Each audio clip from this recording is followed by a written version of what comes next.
Meanwhile, the Conga line of candidates seeking to unseat President Trump is out the door, 22 in all, and all of them except Joe Biden and Bernie Sanders are struggling for any kind of attention.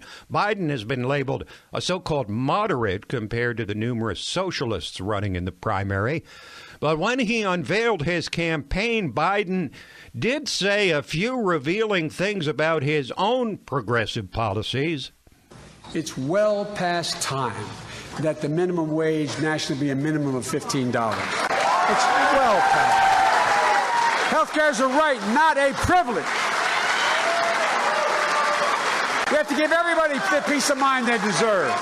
When Reagan was president, there were $800 billion in tax expenditures, meaning tax loopholes. You know what it is today? It's over $1,600 billion. We could send everyone in America to a community college for free. 6 million folks. 6 million folks new. So, $15 per hour minimum wage, health care as a right, free college for everyone, and by the way, also a promise to repeal the tax cut, which has led to economic growth and record low unemployment. So lest you think Biden is really kind of moderate, remember those positions. Donald Trump certainly will. But part of the reason Biden's at the head of the Democrats' line of candidates right now certainly has something to do with how bad the other candidates are. Listen to Amy Klobuchar try to explain away the booming economy when questioned by Jake Tapper of CNN, of all people. The economy added more than 250,000 jobs, better than economists expected. Unemployment is at its lowest level in almost 50 years. Wages grew faster than prices did. Do you give President Trump the credit? I give our workers and our businesses the credit, Jake.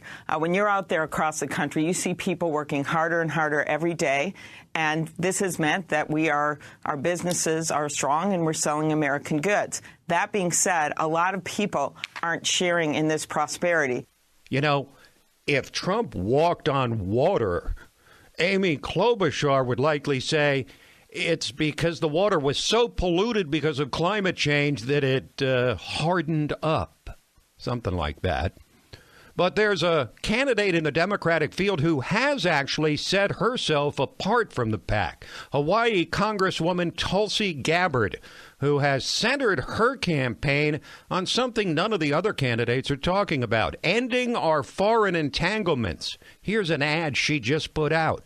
The neocons, neolibs, and mainstream media are all singing from the same song sheet, saying, we want war. We need more war.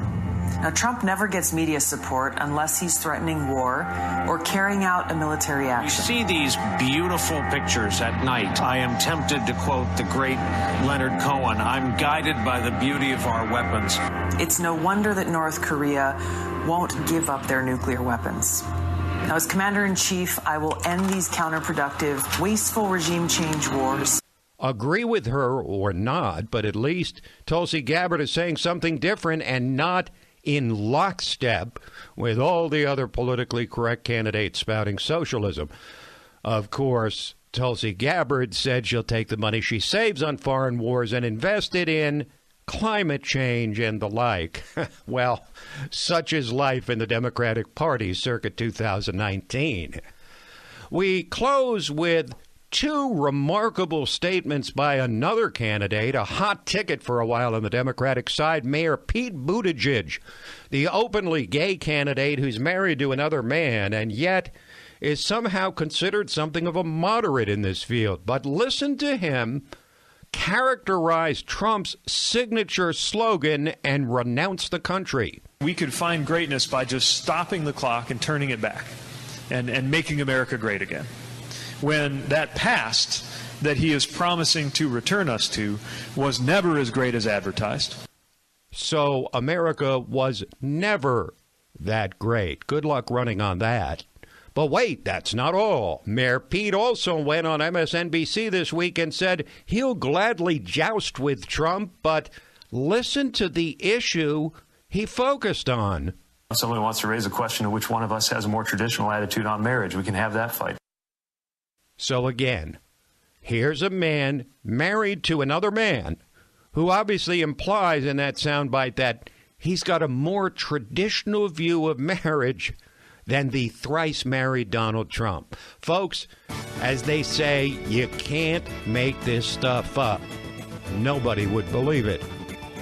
Quick break, and then we're back to talk Venezuela and England, one becoming a totalitarian wasteland, the other at a political crisis point. Liberty Nation with Tim Donner. Exhausted by all the fake news? On LibertyNation.com's YouTube channel, facts and fresh, bold analysis are what you get without the leftist spin. Subscribe today to the LibertyNation.com YouTube channel because truth is making a comeback.